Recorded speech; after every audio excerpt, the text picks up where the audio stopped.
Hai pecinta sepak bola tanah air. Kali ini Timnas Space akan menyajikan berita pilihan untuk kalian. Di antaranya, akui keunggulan dari Korea Utara, Timnas Indonesia harus lakukan evaluasi. Tak diragukan mata dunia, strategi Sintayong kian naik daun. Pelatih Malaysia secara tak langsung rendahkan Timnas Indonesia. Dan pemain keturunan berhasil bawa Ipswich Town raih kemenangan. Jadi simak terus berita Timnas Space selengkapnya.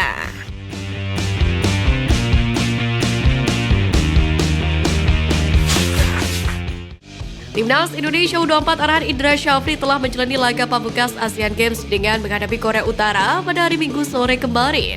Laga yang digelar di Stadion Zhejiang Normal University Stadium itu berjalan sangat alot, di mana skuad Garuda Muda terpaksa mengakui keunggulan Korea Utara dengan skor 1-0 melalui gol yang diciptakan Kim Yu-song pada menit ke-40 usai menerima umpan matang dari rekannya di dalam kotak penalti Timnas Indonesia.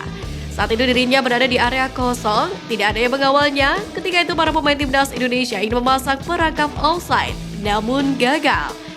Tentu dengan hasil ini nasib Timnas Indonesia di ujung tanduk. Apakah mereka berhasil lolos ke 16 besar atau tidak? Yang pasti Indonesia dan Indra Syafri saat ini berada di posisi 3 usai Kyrgyzstan berhasil menang 4-1 atas China Taipei. Jika Timnas Indonesia berhasil lolos ke 16 besar sebagai peringkat 3 terbaik, mereka kemungkinan besar akan menghadapi Uzbekistan U24 pada Kamis 28 September. Timnas Indonesia mengalami kekalahan di laga melawan Korea Utara di Asian Games Group F. Tentu dengan hasil tersebut membuat para supporter Timnas sedih. Coach Indra pun memperpanjang rekor kekalahan ketika melawan Korea Utara, di mana Timnas Indonesia pernah mengalami hal serupa ketika bertemu di Asian Games 2018. Terlepas dari hasil pertandingan sore kemarin, beberapa momen pun tak luput dari supporter Timnas Indonesia. Di laga ini sejatinya Indra Syafri telah sedikit merombak strateginya, di mana ia memakai formasi 3-5-2 yang kerap dipakai pelatih Timnas Indonesia senior Sintayong. Di awal pertandingan pun nampak aman-aman saja, namun lambat laun permainan Timnas Indonesia kurang rapi. Lihat passing-passing masih tetap menjadi kendala utama. Penempatan posisi pun dinilai masih kurang nyetel. Fisik pemain pun juga dinilai menurun drastis, tidak seperti biasanya. Di samping itu, jika Timnas Indonesia U24 berhasil lolos sebagai juara 3 terbaik, maka staf kepelatihan diharapkan melakukan banyak evaluasi terhadap kesalahan dari laga kemarin. Ada kabar apik datang dari salah satu pemain muda Timnas Indonesia.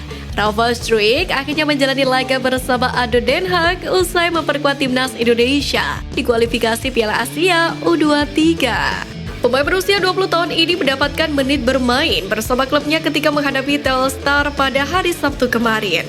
Di laga itu, Rafael hanya mendapatkan jatah bermain 8 menit dan membuatnya kesulitan menunjukkan performa terbaik. Bertanding di kandang sendiri, ADO Den Haag gagal mendapatkan poin penuh, di mana mereka harus rela berbagi poin usai bermain imbang 1-1.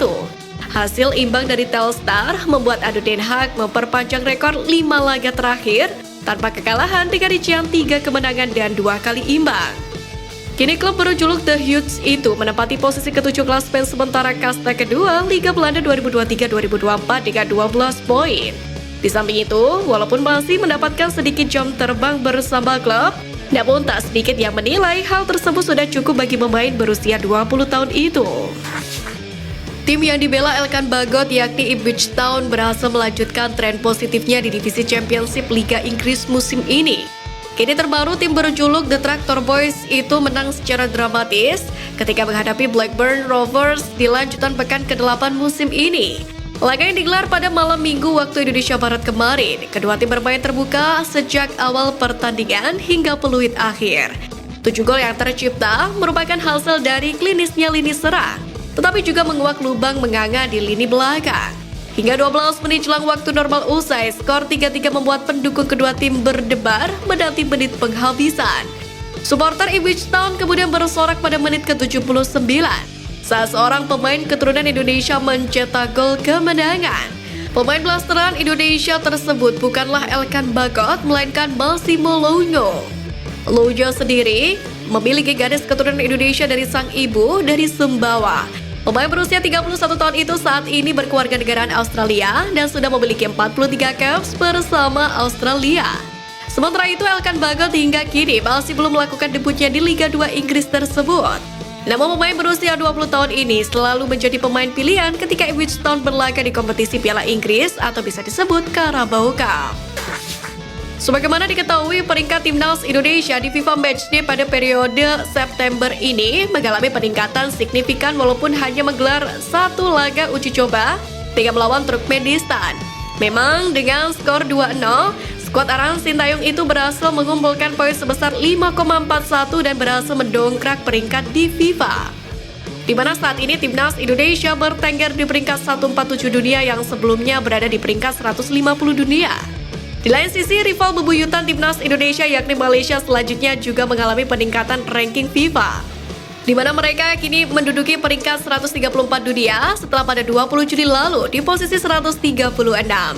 Kenaikan peringkat tersebut tidak lepas dari keberhasilan skuad Harimau Malaya menahan imbang Suriah dan Cina. Dengan dua hasil imbang tersebut, skuad Arhan Kim Pan-gon itu hanya mampu mengumpulkan poin sebesar 3,33. Dengan begitu, salah satu pelatih asal Malaysia, Irfan Bakti Abu Salih, meminta skuad Harimau Malaya tidak lagi menghadapi tim-tim ecek-ecek yang memiliki peringkat lebih rendah. Dengan kata lain, Irfan secara tidak langsung menganggap timnas Indonesia sudah bukan kriteria lawan Malaysia. Pasalnya, skuad Garuda saat ini berada di 13 peringkat di bawah Malaysia dalam ranking FIFA. Salah satu pemain timnas Indonesia yang kini sedang meniti karir di Eropa saat ini menjadi pusat perhatian. Sebagaimana diketahui, Zain Patinama belakangan ini tampil impresif bersama klubnya Viking FK. Pemain berusia 25 tahun ini menjadi pilihan utama pelatihnya, di mana Zain Patinama berhasil mencatatkan 1 gol dan 4 assist dari 24 laga yang ia jalani di semua kompetisi. Berkat penampilan impresifnya tersebut, pemain yang baru melakukan debutnya bersama timnas Indonesia di laga kontra Argentina itu membuat harga pasar Zain Patinama melonjak drastis. Dikutip dari laman transfer market, Zain Patinama saat ini memiliki harga pasar sebesar 10,43 miliar rupiah per 7 September. Di mana sebelumnya, Zain memiliki hanya menyentuh angka 6,95 miliar rupiah per 9 Desember 2022 lalu. Dengan penampilannya yang kian apik, bukan hal yang tidak mungkin harganya akan makin naik lagi. Di samping itu, berkat penampilan apiknya di Viking FK, Zain Patinama makin dicintai oleh supporternya. Hal tersebut dapat dilihat dari video yang beredar, di mana pemain yang memiliki darah Jawa Tengah ini disambut meriah oleh supporter ketika dirinya menghadiri sebuah acara di Norwegia. Semenjak timnas Indonesia dilatih Sintayong, skuad Garuda pun kini mengalami peningkatan yang cukup signifikan. Bahkan kehebatan pelatih asal Korea Selatan itu mulai mendapatkan sorotan dunia. Berbagai komentar positif mulai membanjiri timnas Indonesia yang dianggap mengalami perkembangan pesat berkat tangan dingin Sintayong. Bahkan ada jurus andalan Sintayong di timnas Indonesia yang menjadi viral hingga mulai ditiru oleh negara Asia lainnya. Sudah tidak mengherankan dalam dunia sepak bola jika ada tim yang menunjukkan kualitas hebat, maka akan menjadi bahan perbincangan untuk dipelajari taktiknya. Salah satu jurus andalan Sintayong yang kini mulai ditiru negara lain ialah skema lemparan jarak jauh. Sebab sebagaimana diketahui, hal tersebut merupakan cara unik yang tak biasa namun cukup efektif untuk dipakai. Selain itu, bahkan ada staf pelatih dari negara Timur Tengah yang dikirim khusus untuk mengamati video-video permainan timnas Indonesia di bawah asuhan Sintayong. Sebagaimana diketahui, lawan timnas di Piala Asia maupun di kualifikasi Piala Dunia, ada tim yang berasal dari Timur Tengah yakni Iran. Belakangan ini, nama Marcelino Ferdinand sedang hangat diperbincangkan oleh netizen tanah air. Sebab pemain asal Surabaya itu lama tak muncul di skuad KMSK DZ. Tentunya fans sangat kaget dikarenakan Marcelino yang merupakan pemain timnas Indonesia tidak bisa bermain dan mendesak KMSK DZ untuk memainkannya. Hal tersebut sempat membuat Marcelino Ferdinand kesal dan menilai aksi warganet bikin malu. Namun usai lama tak muncul di skuad utama, kini nama Marcelino terpampang di tim namun bukan di tim utama, melainkan tim reverse atau tim cadangan. Terbaru, Marcel berhasil membantu timnya menang 4-2 atas Lobel di matchday ketiga Reserves Pro League. Sebagai informasi, Belgian Reserves Pro League adalah kasta tertinggi kompetisi reserves di Belgia.